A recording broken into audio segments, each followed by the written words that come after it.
Thanks everybody for coming. Good afternoon. Good afternoon. Can everybody hear me okay? Yes. Great. My name is Steve Porter.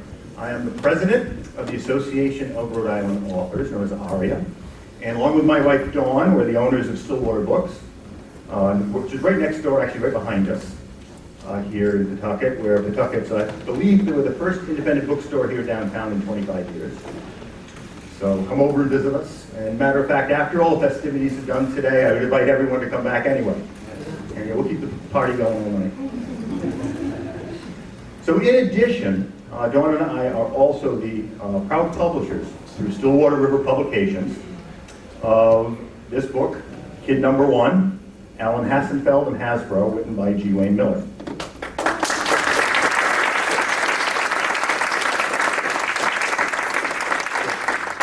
So thanks for coming out today and sharing this book launch with us. I also want to briefly thank Bob Billington, too, and the Blackstone Valley Tourism Center for allowing us to kind of invade their space today and do this for them.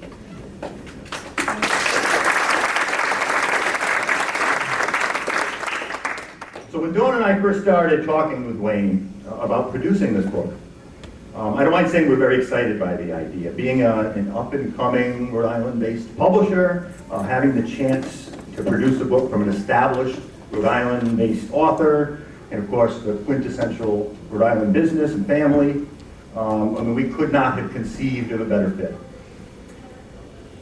Now I know to the business world, Hasbro is a vital brand, but as a child of the 70s, it was the brand name that littered the floor of my bedroom. With G.I. Joes and Mr. Potato Heads and Play-Doh, and then in the 90s, with my own kids, it was the brand that littered their bedroom floor. And who among us hasn't stepped on a Hasbro product in the dark? That's what we're talking about. You can blame these guys here. But I still can't recall a single Christmas or birthday or cookout in our family's life that didn't involve some toy, some board games, some lawn game, or something that Hasbro produced. I mean, it has become, and part of the metaphor here next door to Slater Mill, but something that weaves through not only my family's experiences, but I know almost all of yours, and weaves through the politics and the culture and the history of not only Rhode Island, but also of the country. So I know when you get your hands on this book in a little while, because after our presentation here, we'll be going across the hallway for a signing, and there are snacks and beverages there too. But I know when you get your hands on this book, you're going to find it a very important, very entertaining read.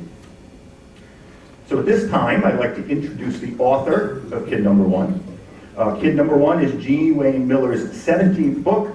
He's also a filmmaker, a podcaster, a Providence Journal staff writer, a visiting fellow at Salve Regina University's Pell Center for International Relations and Public Policy, and co-host and co-producer of the Telly Award-winning weekly national PBS TV and Sirius XM satellite radio show, Story in the Public Square.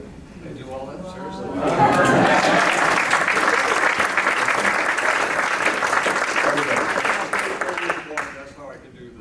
That is a crazy run-on sentence right there. And his books have won wide critical acclaim and have been translated into several languages. So at this time, it gives me a great pleasure to introduce the author of Kid Number 1, Wayne Miller.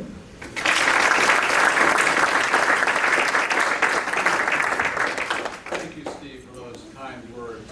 Ordinarily at a signing or a launch event of one of my books, and most authors do this, I would do a reading. And we discussed this, the three of us, and decided that you can read it, and why do a reading when we have two people here on the same stage, a very rare event, two former CEOs of Hasbro. I don't need to introduce either of them to you, but let me just say Al Verrecchia, Alan Hassenfeld, who are two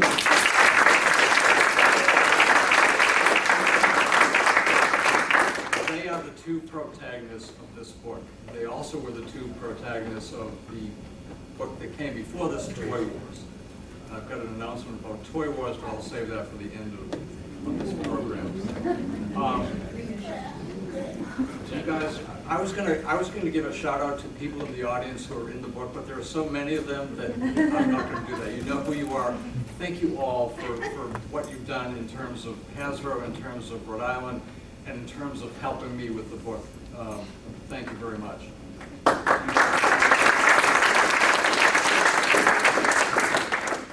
One of the things that I think we were all taught, if you try and mention one person, you end up forgetting like 18 others that you're supposed to. But there were one or two people I do have to shout out. Number one, when I started at Hasbro in 69 or 70, my dad had already picked out my assistant, basically to make sure that I did not misbehave. Tall order, by For the way. 40 years, Sandy Mars.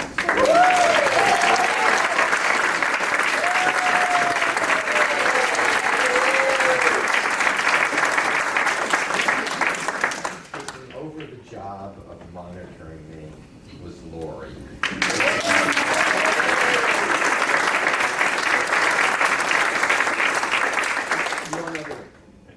One other person or group of people I'd like to shout out. Something that happened in the last year that I couldn't be more proud of.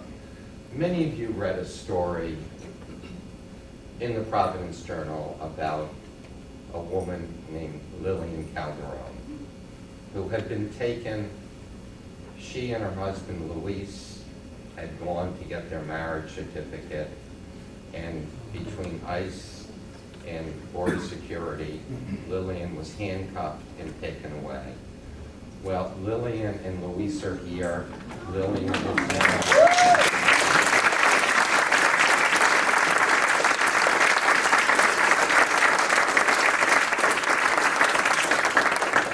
instigator who got me involved in that whole problem. Gabriella, where are you? I'm right here. Gabriella, don't.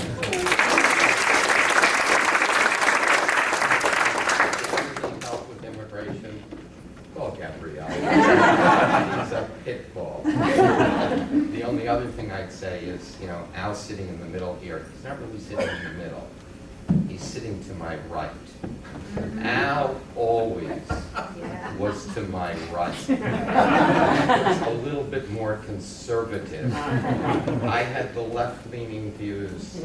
Al had the right-leaning views. Thank God they work together.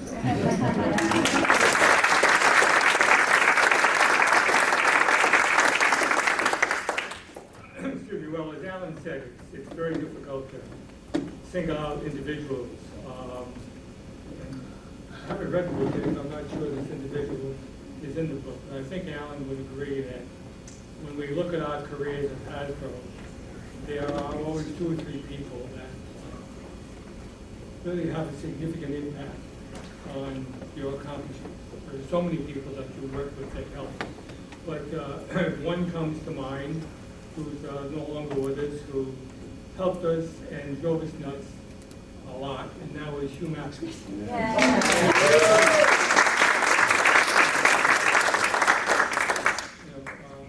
Hugh's wife Sherelle is here today, but and I said to Sherelle, I know that Hugh was up there looking down at us and making sure that we stick to the script, but he's just one of many people who made it possible for Alan and I and others at the company to be successful and to make Hasbro what we always thought it would become.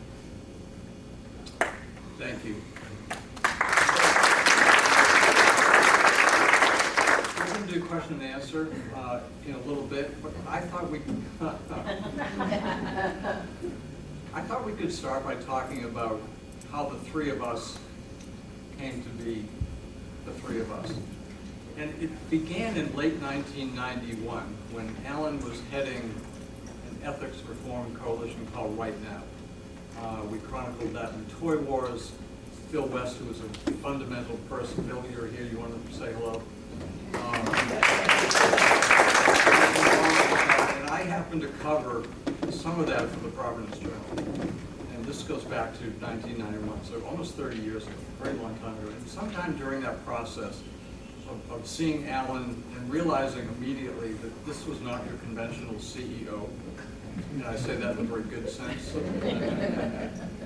And what impressed me was, here's a guy who's running a giant toy company. It was a Fortune 500 company. His brother Stephen had brought it to greatness, and Alan had taken it even further. This big toy company that made products that affected so many people, and he was willing to stand up publicly for things that were important, good government. And most corporate CEOs then and now don't do that. Alan did, so that impressed me. So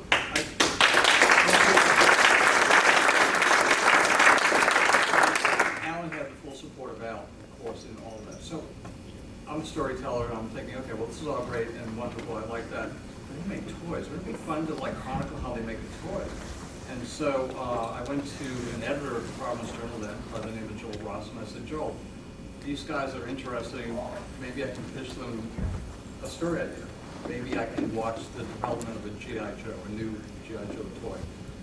So I went and met with you guys. Do you remember meeting? It was like, I want to tell the story about Well, a but toy. I remember, I know you spoke with Alan, and in our conversation, Alan came to me and said, I'm talking to this fellow Wayne Miller from Journal, wants to come in and write a story about Hasbro. I said, no, you're nuts. We are not going to do that. Oh, I haven't heard this story. Hold on a second. Oh, yeah, I mean, I was adamantly opposed to it on the basis that, you know, where's the upside in this? And the best we can do is break even. That's the right. And as usual, Alan just said, yeah, you're right, and the next day Wayne was there. But I did have him come into my office. I said, okay, you're going to write a book. I said, I'm not going to hold back. And whatever question you want to ask, you ask, and I'll make sure that you have access to everything and anything. And I think we accomplished that. We did, and you also said, I mean, you really didn't have any preconditions, but I think said, no, I know you said, just get it right. Yeah. Just get it right, don't make stuff up. I'm putting words in your mouth now, but just get it right. And it also, by the way, was a series in the Providence Journal. So began a journey for, But to be honest, I mean, one of the words you're constantly hearing today, this has been redacted, this has been redacted. Yeah. We didn't redact anything that Wayne wrote. What he basically, Wayne did give us a chance to read it, correct spelling. His grammar's not great, as you might we'll go there. But really, it was open hunting season. yeah, and I was embedded in the company for about 2 years. I mean, I had a Hasbro ID, I flew on the corporate jet, I went all over. And so what originally was going to be like this really cool story about how we created G.I. Joe, the design people, then the R&D people, the sales people come in, then we do production and so forth and so on, which would have been an interesting tale. Very quickly became something different. And it became a corporate drama, if you wanted to use a literary term. There was a restructuring that went on. There were layoffs that occurred. There was a lot of change. There was a purchase of another large company. And these two gentlemen here were true to their word. They had said you can come in, and they did at some point, which I think a lot of CEOs might have said, you know what, this is, no, sorry, thank you, whatever you have, you can write, but you can't stay. So we went through all that. So the book came out, did very well, and years passed.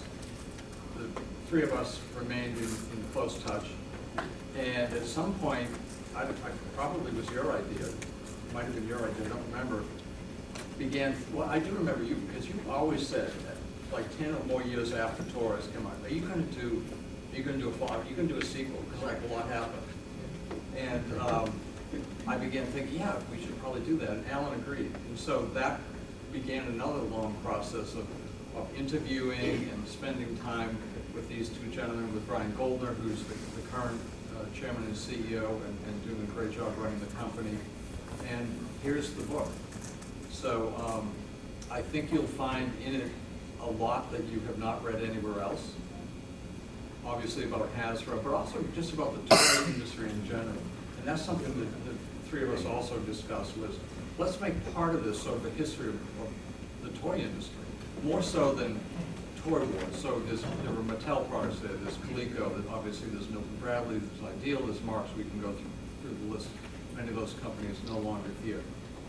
The other piece of it that was really important to me and also to Alan and Al, but I took it almost as a sacred trust, was telling the story in more detail of the early days of the Hassenfelds in America. Now, in Toy Wars, there was some of that.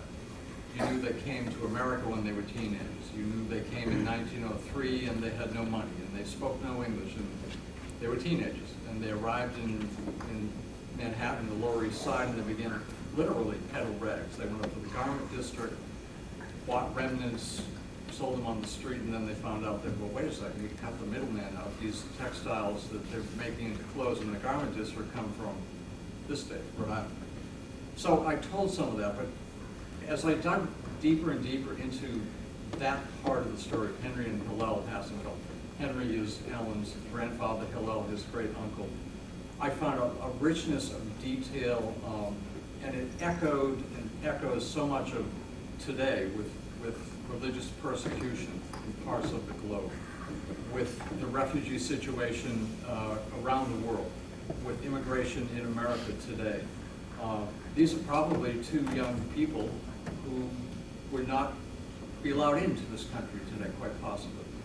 They and their family and other Jewish people living in what is now Poland were facing not just persecution, but the wholesale slaughter of Jews by what we would today call white supremacists. So I got into that detail, and got into that story in a lot more detail than I had in Toy Wars. And actually, that's the thing I'm probably proudest of in this book. We tell the story, they do come to Rhode Island, and Henry marries your paternal grandmother in 1914. I found the records for that in the state archives. 1917, the Hassenfeld brothers are operating on North Main Street, and that's the date to which I would attribute the founding of Hasbro, Hassenfeld Brothers Hasbro, 1917. We have to make it a little bit later because we need 100th birthday. I know. We're going to have to do it like 15. Anyway, so. You know, birthdays are incredibly important to this guy. Sandy will tell you that every product line that he's had, if you were a product development representing the product that had been in the line for a long period of time, if you didn't know the birthday of that product, you would be scared. Because he knew. I mean, he knew the birthday of all our products. He still does, but I know. Well, no, toys really, I mean, many of you have seen Toy Story. Toys really do come alive. And they like birthdays. They sell a few more during the birthday. But it's okay. do you want to talk a little bit more about Mr. Potato Head, his birthday, and well, Potato the fact that you have this relationship? Well, one of the things that Wayne and Al and I talked the book out that was really important is too often today we forget those that came before us. Too often we forget those that set the table. And again, people move on and this and that, but when I look at the first generation, and you basically say, my God, could I have done what they had done? Left Poland with nothing in my pocket. I didn't, not speaking English. Literally have a push cart on Ludlow Street in New York, having landed at Ellis Island. Could I have done what my dad and his brother did, taking it from them and beginning really what became the toy company? We were first in pencil boxes and all of that. And then there was my brother, who will never get, I think, the proper credit of really being the architect of the modern toy industry and his brilliance. And then, being part of the third generation, you should all know the first generation finds something, the second generation takes it to the next level, and the third generation screws everything. Just as I was beginning to mess things up, I turned to my friend Al and said, Al, you take over. You get the blame if things go really bad. And by the way, we were very fortunate because, Al did the most incredible job turning the ship around. And then we were very fortunate that in the wings, we had Brian. I would tell you today, as I look at Hasbro, it's probably as good a we team, not a me team, a we team, as good a group of people. And it really does have a very good future. As far as Potato Head is concerned, Potato Head and I don't get along that well. We were born 4 years apart. Potato Head always believed, and Al will probably admit this, Potato Head believed that he should have been chairman and CEO of Hasbro.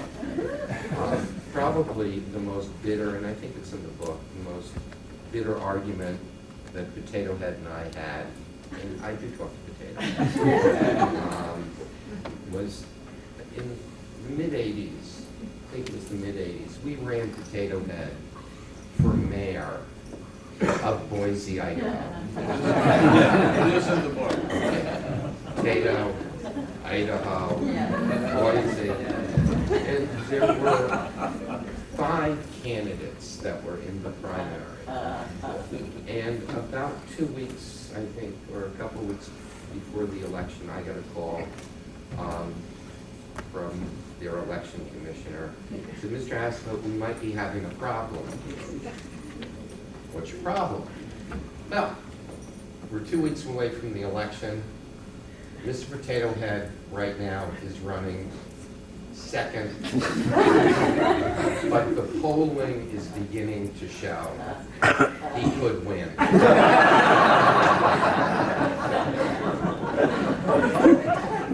What would you like to do? Now, of course, I couldn't go to Potato Head. I had to go to Mrs. Potato Head to see if she would do something about it. But we actually withdrew Potato Head. And since that time, I mean, look, he's been in movies, he's been in comic books, he's had TV shows. He was the president's head of physical fitness with Arnold Schwarzenegger. That was couch potatoes, but the League of Women Voters used him.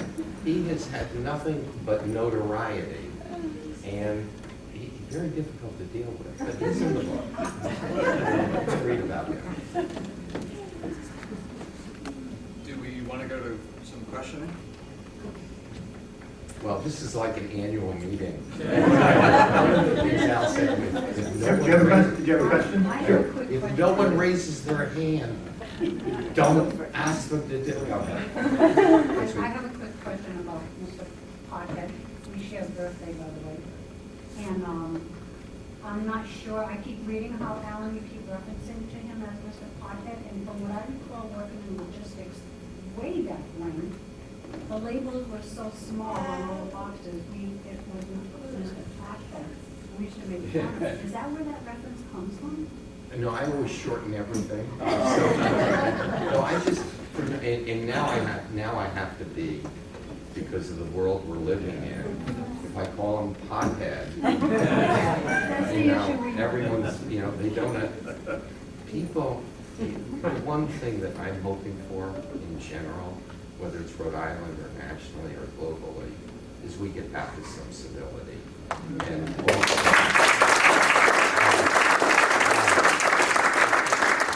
also lost a little bit of our sense of humor. So I myself have now got to be, Lori knows probably better than anyone. I try, there are things that I'd like to say, and I can't say them now. But no, I don't remember the label. The only thing I remember is, Potato Head, when Potato Head started, you would take a potato or a cucumber. I would take any vegetable I didn't like. And you'd stick these pieces in and you'd make Potato Head. Then I'm sure someone would have come out that we were wasting food, so we came out with the styrofoam piece that we put in. Then what ended up happening is we got a call, and I still have the picture in my mind. There was a child that was sitting at a kitchen stool, and I don't know if you remember the picture, and then below was a linoleum floor, and there were all of the pieces of Potato Head on the floor. Child falls off of the stool and basically gets a couple of the pieces of potato, the points of Potato Head stuck in his knee. That's when we had to go to, for safety reasons, the blow molded Potato Head, which by the way, is not as much fun. And the only thing that I can tell you is I do think it's been, Potato Head and I might have a little bit of peace for a short period of time. I think he's going to talk next year.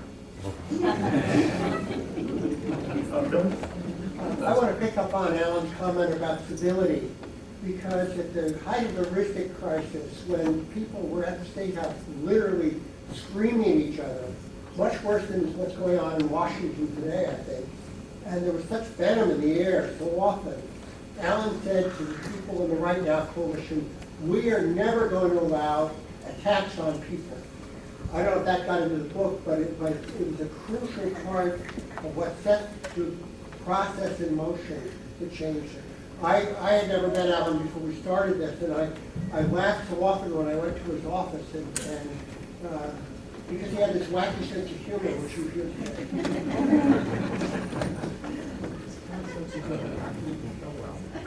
today. Back to the question. So how do you see the toy industry today compared to even, say, 20 years ago? And where do you see physical toys fitting into the future of children, generations to come, now that the digital domain has really taken a hold of the household? Do you want a one-word answer? I don't know, Al, if you want to make a try. I mean, I can start. I can remember in about the early 90s, we had a head of Milton Bradley named George Didymassi. And George would come to meetings and he'd be depressed. He said, the board game business, this was when all of the electronic games, whether it was Sega, whether it was ColecoVision, whether it was Nintendo, he saw the board game business going away. Right now, strangely enough, the toy business in general is as strong as it's ever been. What has changed categorically is the distribution. So much of our business today is done over the internet. And we've had to change. I mean, don't forget, we used to sell when Al and I were running the company, and Al knows better, we had the Alden's catalog, the Spiegel's catalog, the Sears catalog, the JCPenney catalog.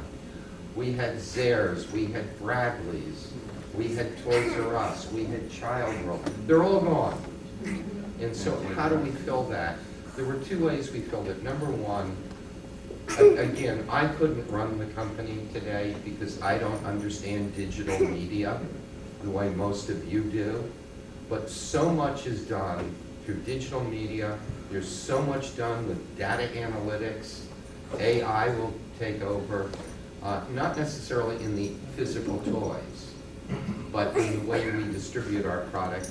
And don't forget, when I was running the company, Al soared a little bit more.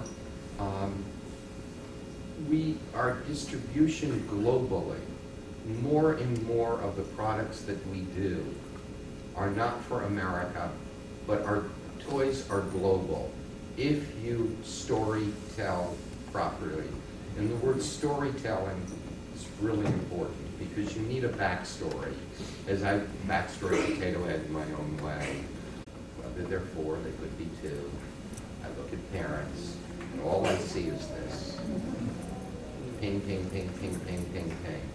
And I'm worried that what are we creating for the future? In the sense, will kids be able to look into other children's eyes? Will they basically socialize the same way?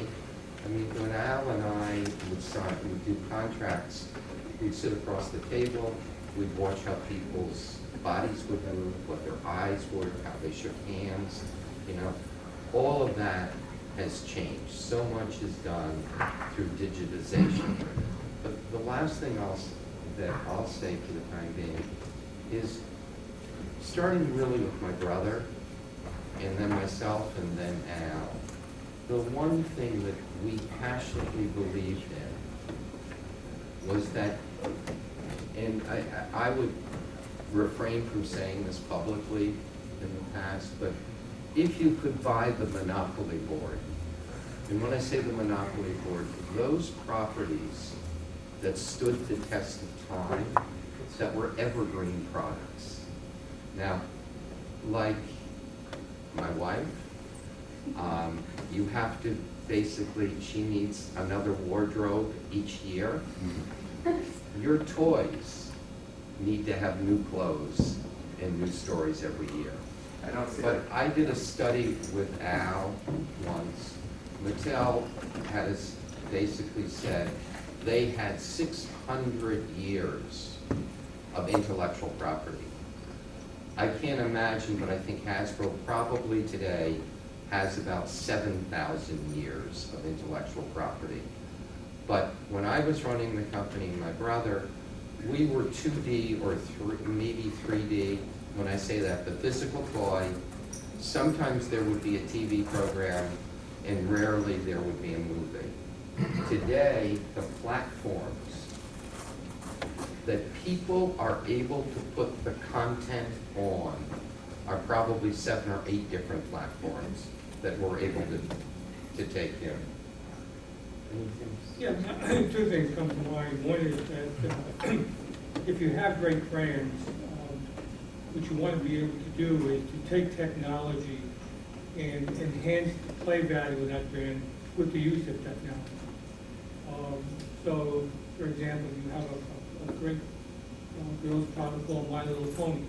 Well, I shouldn't say girls because there are lots of boys called grown. But you play with the physical toy, but then you can go to the My Little Pony world of the digital world. So I think combined using technology to enhance the play experience and the value of the product keeps you competitive. The other thing I've noticed is that certainly years ago, as Alan refers to, when video games first came out, kids would play absolutely by themselves. And what I see, certainly in my grandchildren and my friends' grandchildren today, young people, they're beginning to recognize that they still want to have that experience with other people. So it's not just playing a video game by yourself, but it's using technology to have a better experience amongst your friends. Now, you can probably do that around the world today using technology, but they still want to be together with their friends, playing with each other. The other night, my grandson and I, we went to sort of an open house for the UI basketball team. And he sat there and played video games with some of the basketball players. He didn't play by himself. The fun was playing with somebody else. So I think that interaction is still there. And what Hasbro is doing well is taking great brands, using technology, and making that entertainment experience something that kids really want. And don't look at technology as something that is going to steal your product from you. Use it to enhance the play value of your product. And I think we're doing a terrific job of it. Something Al and I bought in the 90s was a company called Wizards of the Coast. And Wizards of the Coast makes a product called Magic the Gathering. And Magic was a very, very special trading card game. Today, Hasbro is putting a fortune into taking Magic the Gathering into esports. Right now, we're in beta. I think we go live in October. But in beta, we've had over 2 billion hits on the site. But this is something, you know, if I go back to when I stepped down, what's beta?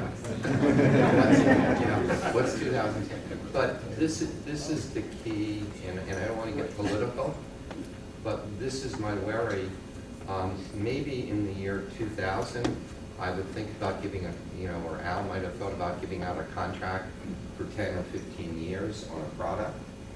But to give out long-term contracts on technology today is insanity, because we just don't know. Look, honestly, in the year 2003, I didn't know what the word 3G was. I didn't know what 4G was. I didn't know what 5G was. So I worry about, some people today giving away things where we don't even know where it's going. And I did it. Al had to undo, one of my oops that had to do with video games, where I had licensed out certain things, but at that point in time, video games were here. I didn't know within 3 or 4 years they were going to go this far, and so Al had to pay a lot of money. I didn't pay a lot of money. I was one. Al had to pay a lot of money to pick back those rights. We have a question on this side? Yes. Can you talk about 1 or 2 product lines that you didn't believe in that turned out to be very successful through maybe relationships? Ooh. Well, what was the one? Yeah, oh, Patina. My father, what do you laugh at?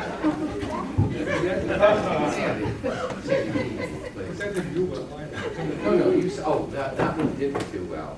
Are there things that, Was Patina the talking poodle? Patina the poodle? no, it was the fashion doll. But it was a poodle. Yeah.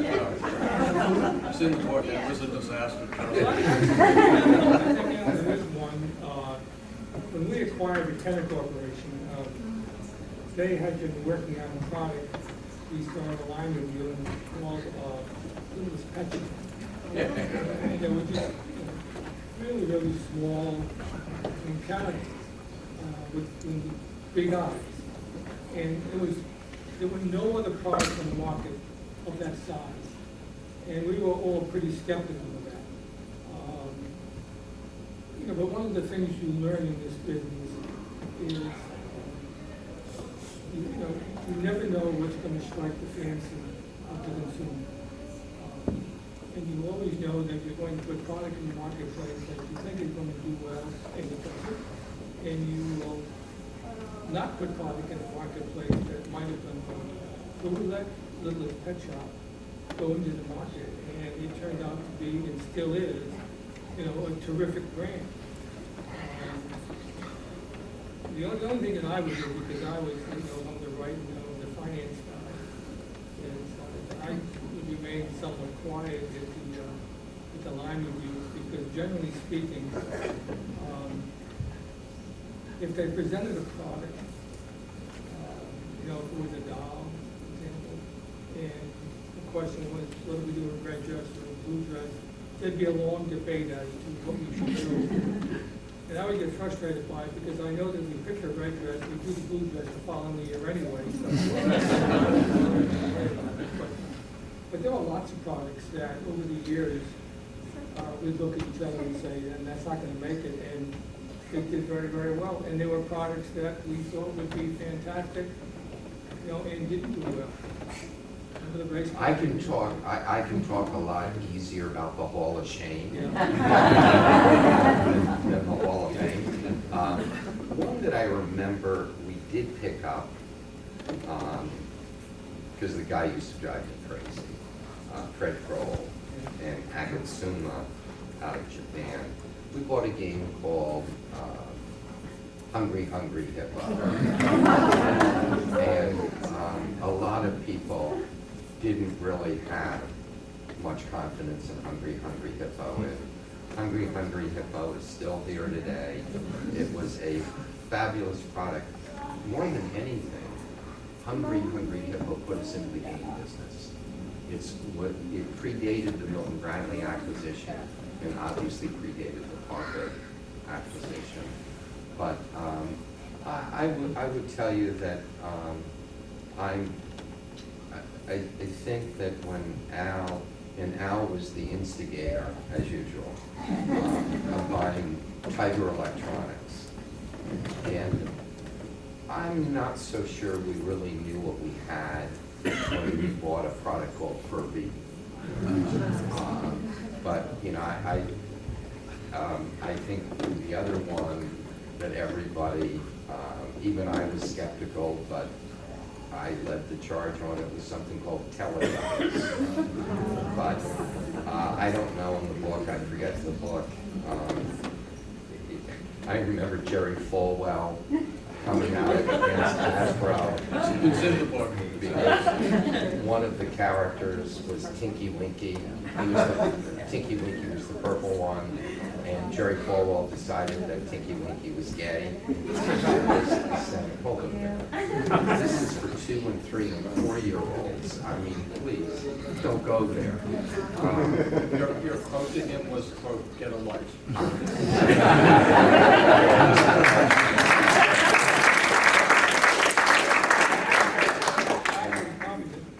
The most famous product that people didn't have a lot of faith in, except for one individual, was G.I. Joe. Was G.I. Joe? And Merrill Hassenfeld said, okay, let's go with it.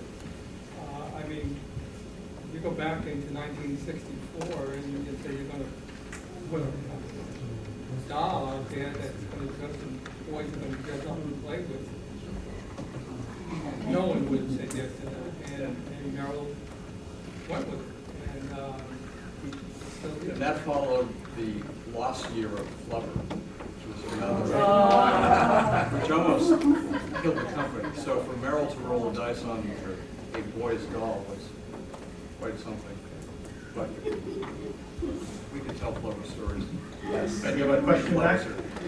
Questions for Wayne. How did you arrive at the title? How did you? Oh, sorry.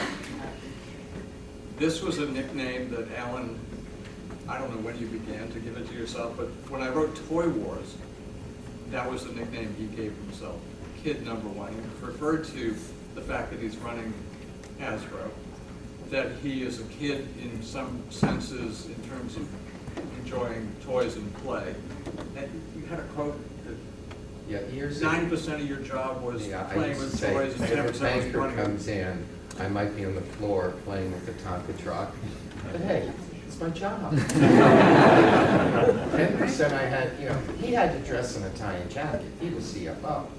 I could, I'm playing with the toys. That's my job. Well, you have another quote, too. Never forget that you were a child once. And Well- that is a core philosophy of Alan, I for sure. think one of the things that I'm beginning to preach, we forget that we were once kids. We forget that once we become in this adult body, that we used to chase the wind. Do you remember when you had a kite and you went running, and we just sometimes, we forget what it was like to be a child. And, I kid around, I say to everybody, yeah, I might look like this, but I think like a 7-year-old. I think I have to think younger than that now, but anyway. I think Yep, we'll go with one last we'll question. go with one more, and, yeah. Yep, go ahead. Thank you. Okay, one more. So, first of all, thank you to both Wayne and Alan. I don't know you, but it was an amazing introduction to the state that I had, as Alan said, and he really emphasized the importance that he had in William and Lewis's life. So thank you. Wow. But my question is, I just got to know you and in a huge company via a social responsibility.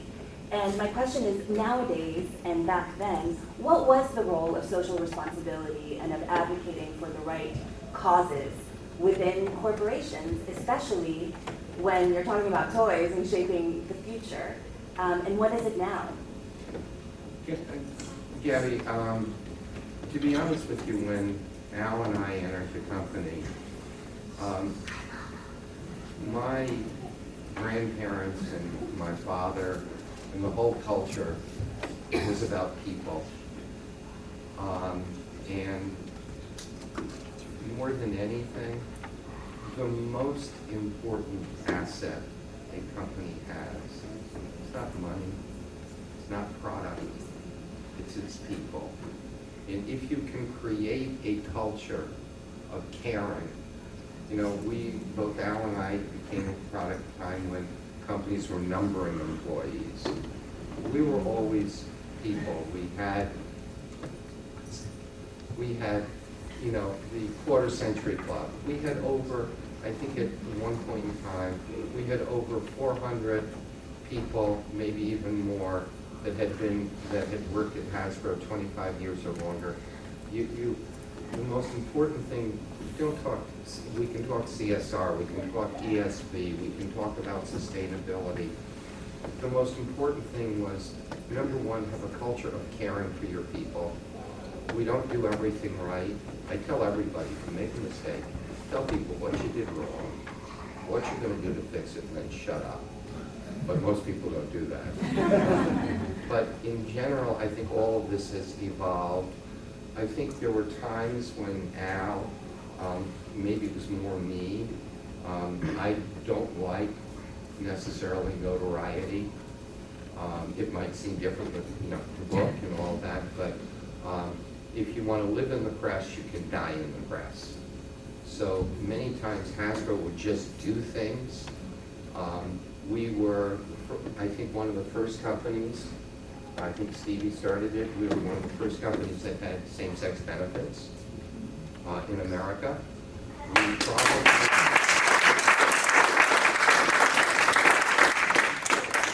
probably were the first company, or one of the first companies, that I call it the triple threat.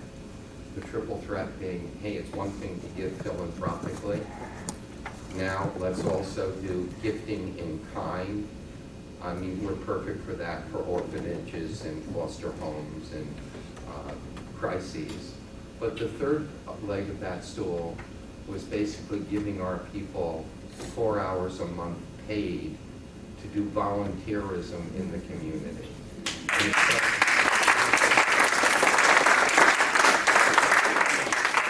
But Al and I lived in a time where Milton Friedman's theory was the business of business is business. And I would counter that a little bit by saying, yes, the business of business is business, but like Candide, I was an English major, by the way. Candide, Voltaire basically said, one must cultivate your garden. And so I also, and Al, believe to plant seeds, do the right thing, because you never know what the shoots are going to look like in the future. I have one important. We have one. Yes, absolutely, yes. Is that for Al? Oh, good. Hi, Papa.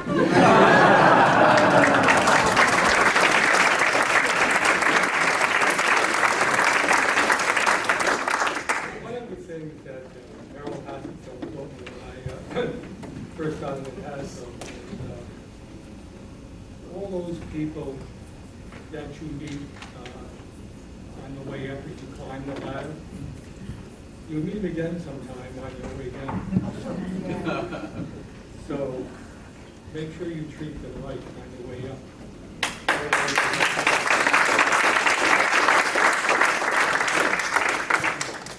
Close it, I would say, you know, you hear a lot about CEOs, you know, some good, some bad. Probably the loneliest job one can have, even with all of the perks and all of that. Probably the loneliest job is being a CEO, because at some point in time, you were confronted with situations where you might have to say goodbye to certain people. And so one of the things is, even though socially you want to be close with your people, you are close, but there's got to be a little bit of a distance. And I used to go home, I'm sure Al went home to Jerry, I'd go home to Viv, and she'd say, what's your problem? You know, it's personal. Because of all, when college students ask me, what are the mistakes, you know, what's your greatest mistake? Every time I think on that question, all of my mistakes were about people. I either stayed with people too long, I trusted people too much, and I had to make, you know, we both had to make some very hard decisions that, believe me, we didn't want to make. Okay? Jim, Wayne, one last moment, one last comment? Two things very quickly. This corporate and family philosophy that you've been describing can be traced to Henry and Hillel Hassenfeld. Very soon after they began to be successful in a financial sense, they were doing things in the community, they were reaching out, they were philanthropically powerful, particularly in Rhode Island. They were resettling refugees from Europe, and that tradition is carried on. So it's in the family DNA, and I would submit it's also in the corporate DNA. But that is the root of that. These two extraordinary individuals who survived, number one, prospered, number two, and almost immediately when they began to prosper, not when they were like, you know, we're not talking 1952 and Potato Head came out, or Joe, or whatever. Almost immediately they began to give back, and it was the Jewish tradition of repairing the world to kind of along.